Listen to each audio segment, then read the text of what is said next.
Today we will be going over JavaScript set number 1. So let's get started here. First question, Boolean is a binary logic data type that returns the result of comparisons between two quantities. A JavaScript Boolean represents one of two values, true or false. For the code given below, select the correct output. Okay, so this is just a simple going through the code and seeing what it outputs. So we have X and Y declared here, variable 1 and 2, which are Booleans, and while variable 1, and we know that's true, so it's going to enter the while loop. If X is Y equals Y, which they are not, so it's going to hit the else first. So let's just keep our output, let's keep track of our output right here.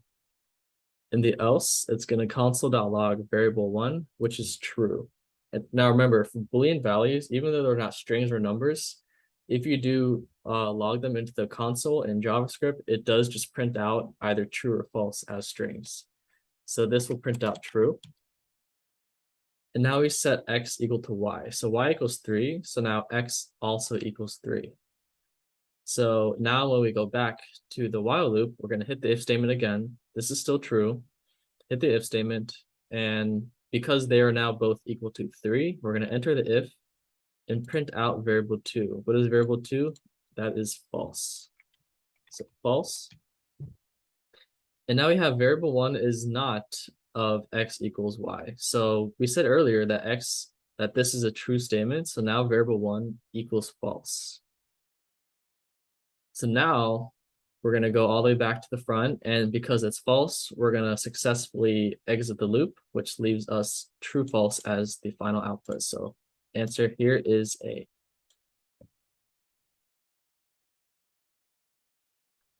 All right, let's go to number 2. For the given code snippet, which makes use of Boolean logic, identify the correct output from the given options. Okay, so let's just, what I like to do is just copy and paste, the question here. So I'm just going to write it down. If not for 1 or 2 and not for 3.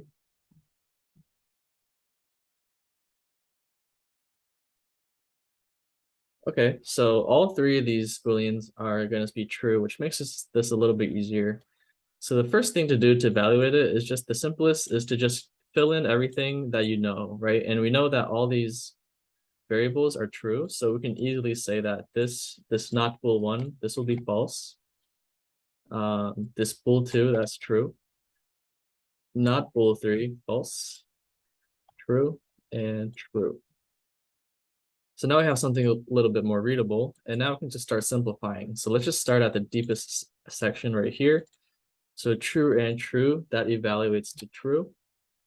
Not true evaluates to false. Now we have true and false, which evaluates to false. False or false is false. And again, false or false is false again. Now we have if not false, which equals to if true. So we know this entire equation right here equals true. So that's going to hit the if statement. So answer here is B.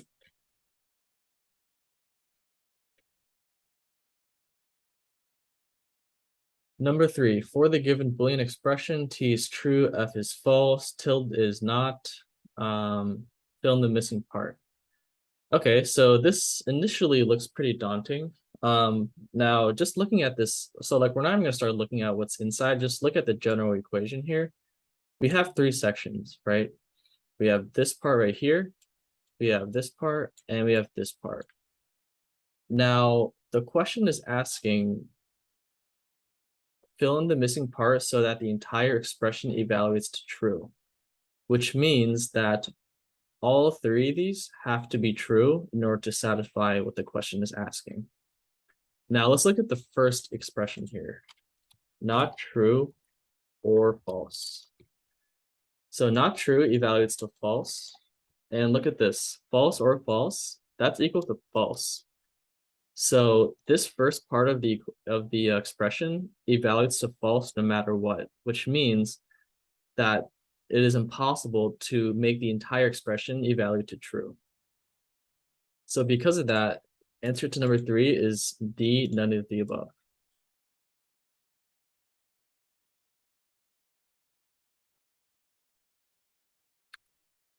Number 4, simplify the given Boolean expression using De Morgan's laws. The single quote symbol means complement negation of that Boolean variable. The plus sign is or, and there's no gap between two Boolean variables. It means an and operation between them. Okay, so this can involve use of several rules, mostly De Morgan's laws. Now, if you recall from the previous lessons, we did have one worksheet that had some De Morgan's laws. And as a review, we can bring them out here. So there's kind of two parts to De Morgan's laws, and they're kind of inverse of each other. So De Morgan's laws is saying that if we have two variables like A and B, and if it's not A and B, that is logically equivalent to the following: not A or not B. Now, the same could be said for the other one. So A or B, that's equivalent to not A and not B. So you can think of it as like we're distributing this not symbol to both sides, and then we're flipping the sign in the middle. So that's one way to evaluate or simplify expressions. So with that in mind, let's look at the question here and try to simplify this. So we have AB not plus A not B not plus A plus B not A plus B. All right. So what's the first thing we can do? Now, if you remember, oops, I missed a plus here. There we go. If you remember, the rules about De Morgan's is we can distribute the not over. So the first thing we can do is we can say not A. And remember, A, B is A and B. So we flip that into or. So the or, like I said in the question, is using a plus. So not A or not B. And then now we can do the same thing with this. We can bring over the not over and then change the sign. So this becomes not A or not B. And now one other thing we can do with this is if you notice that this is saying, if you look at the expression here, the expression inside the parentheses of here and here are the exact same. And we're asking to do an and then the one of them is a flip of the other. Now in Boolean logic, if this happens, if these are the same expression inside, we end up evaluating that to 0, or in this case false, because we're basically saying something is true and false, which is impossible. So we can denote that by just using a little 0 right here. And now if you notice that we got these little double knots, which just negate each other. So we can rewrite this as B not, and then not A just equals to A, and then same with B.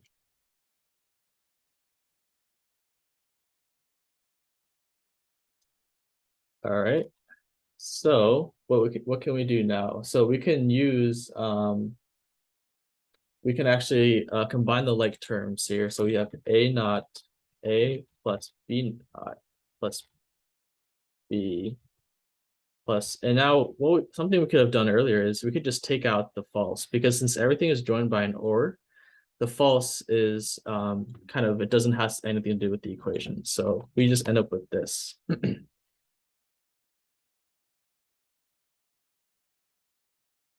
Okay, so now we can actually use the kind of, we can do a little trick here, which we can rewrite this as A naught plus A naught naught plus B naught plus, and this may seem a little redundant here, but the reason why we do this is now we can kind of apply De Morgan's laws into here,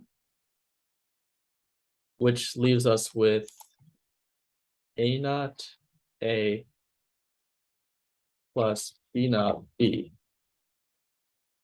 Now this kind of looks familiar to our initial operation of just distributing the not symbol over. So when we do that, we end up with 0 not plus 0 not. Now we didn't even have to go to this step. If we just went back a bit, we can see from here that we're saying something is either true or false, right? A naught or A naught naught, or in this case, A or B. We can rewrite the parentheses like this, and we can quickly see that we're asking if something is true or false, or if something is true or false. And the thing that's inside of these are both the same. And so if you just use basic logic deduction, you can see that this will always be true. Something will always be either true or false. Now, so this is going to be always be true. So true or true. The same thing can be said about this side. Now, of course, the other way to write this is using a 1. And now true or true is true. So we can see here our final answer will be B.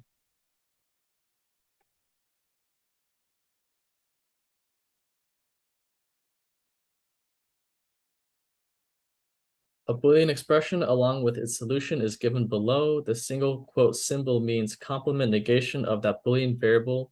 The plus sign is or, and if there is no symbol between two Boolean variables, it means an and operation between them. For each step in the solution, correctly identify the property of Boolean algebra that has been utilized to reach the current step in the solution by matching it with the correct property from the given list.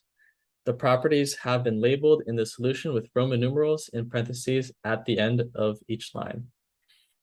Okay, so this is kind of similar to the last question, where in this case, now they kind of do it for us, and then now they want us to recognize which laws or rules have been applied. Now, instead of going over all the rules, if you recall during one of the earlier lessons, I believe it was Java set 1 or 2, we did already go over all the different types of properties and the definitions, as well as any examples. Now, for the purposes of this question, I will be talking about the ones that specifically apply to this question. So the answer here is A, and here's the following reason why. I actually did have a little notepad here explaining each of these operations. So let's look at number 1 here. So number 1 is actually using absorption law. And if you forgot what that was, so absorption law, as you can see here, is enables a reduction in a complicated expression to a simpler one by absorbing like terms. So these are two little examples right here. So from here to here, you can see that these like terms, if you have something that's true or false, you can it kind of gets absorbed down to just true. So the first step is using absorption law right here. Now we have this simplified expression. Now this is going to be using De Morgan's because we're going to distribute the not over to each one for both sides. So not A and not B, which is here, and then not A, so A and not B, which is B. So the second one would be De Morgan's.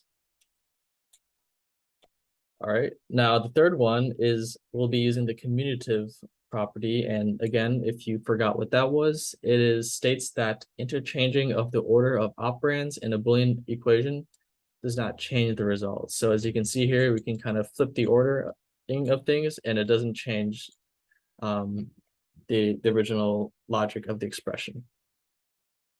So that's kind of what's happening here. We're just kind of shifting around the A and B so that they're together. And then the last thing here is the idempotence law. And again, right here, in case you forgot, it states that combining a quantity with either itself by logical addition or logical multiplication will result in a logical sum or product that is equivalent. So you can see something or something will equal to A only if they're the same on both sides. And same thing with multiplication with OR. So as you can see here, something that's true or false, or true and false in this case, will always be false because nothing can be true and false at the same time. So that's false, and then the right side is also false. So we got false and false, which is false or 0. So the last one is C here. So that brings our final answer to A.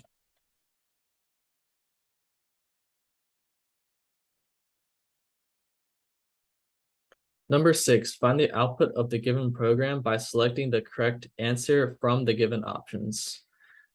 Okay, so we have two booleans, true, false, and then we have a bool_var out, which has not been declared yet. And then now it looks like we declare it here. So let's actually evaluate this. We're going to do the exact same thing we did like always. We're going to write it out. The num1 not equal to num2. And bool_var and 1 or not bool_var and 2. There we go.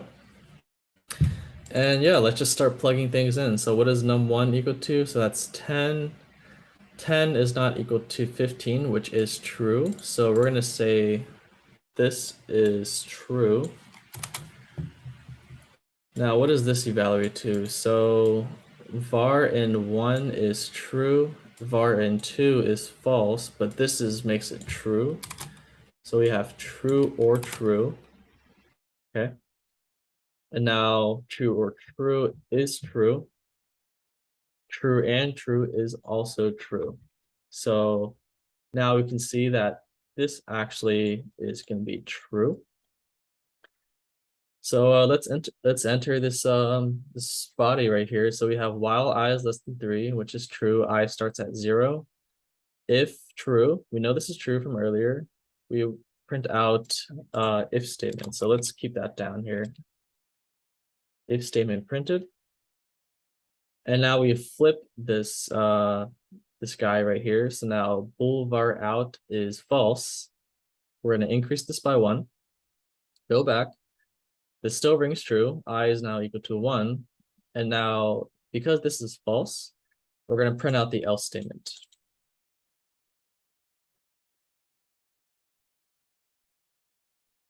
Okay. All right, now I is equal to 2, which again stays in the while loop. Well, bool_var out still is false now, so we're just going to jump to the else again and print out the else.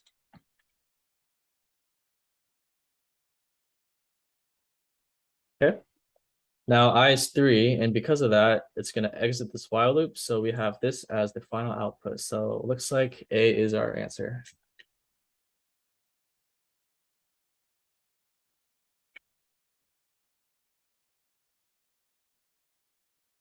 All right, number 7, from the different code snippets, identify the ones which will execute correctly.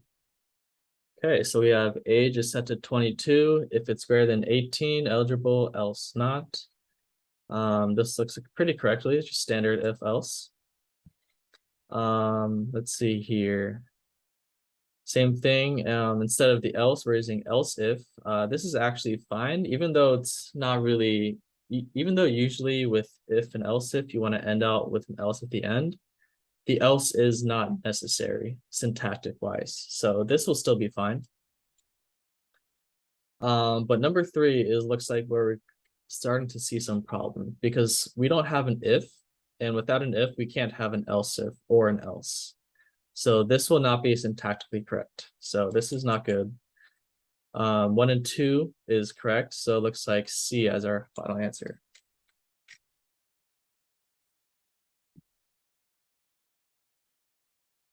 All right, number 8. From the options given below, identify which property holds true for flow of control using if-else statements in JavaScript.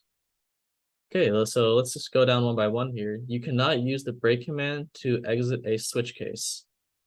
This is, I mean, it's false in the sense that you can use break commands to exit the switch case. And in fact, that's just the standard way to, handle the all the different cases in a switch, you always want to use a break at the end of, the body of a switch. So this is false. You can use break commands.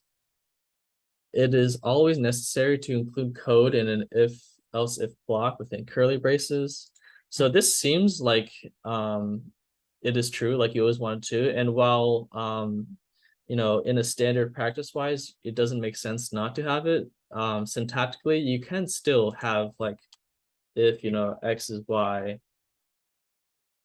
you could still go like this, and this will still be syntactically correct. Now, of course, it wouldn't do anything, but in terms of how the compiler reads it, this is still fine.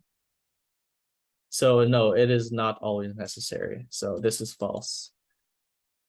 All right, let's look at C. The way to stop an execution within an if else block of the code is to use the break command. And again, just like A, this is false because the break command is used in loops. It's to break out of loops, not if statements. So because of that, that's not correct. So we actually have D, none of the above, as our final answer.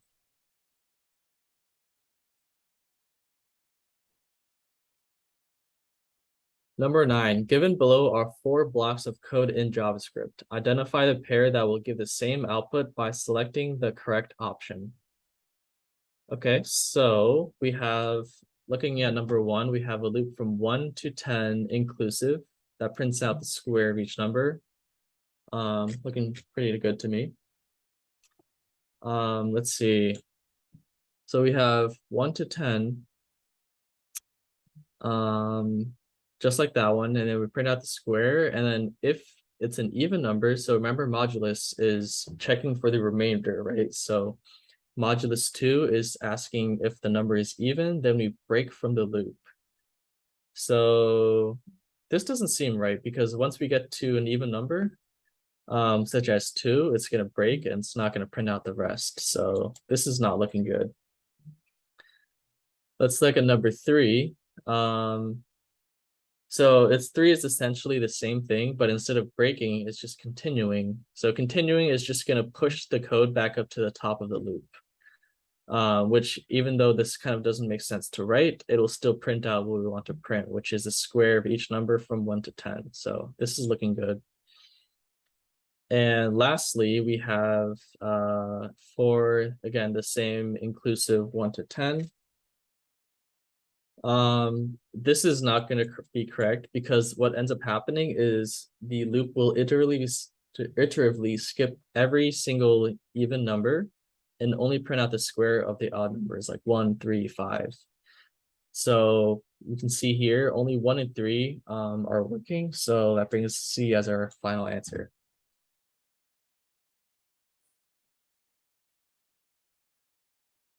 Lastly, we got number 10. The given JavaScript code prints the squares of numbers in a given range using a do while.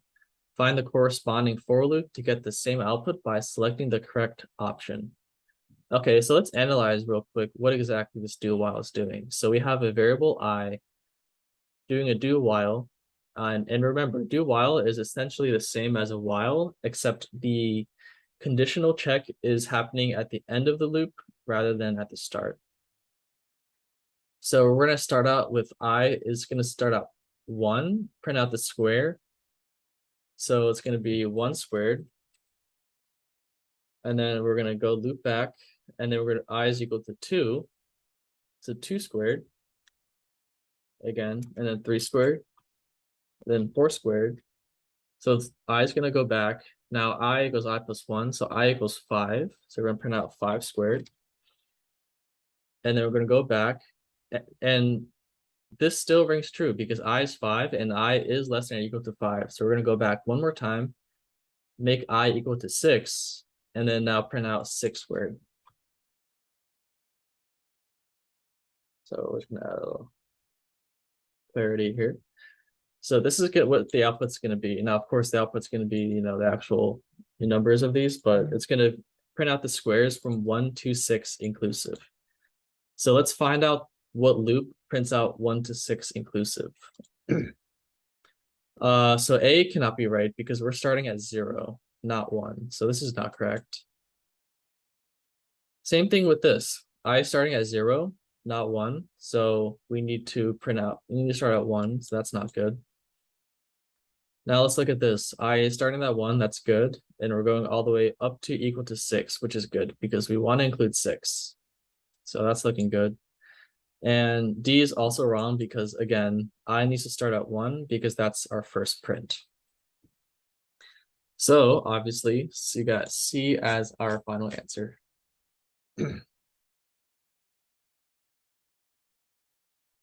All right, so thank you for joining us on the JavaScript set 1. As usual, this is our website. We upload everything, all the YouTube videos and explanations, as well as onto our main YouTube channel.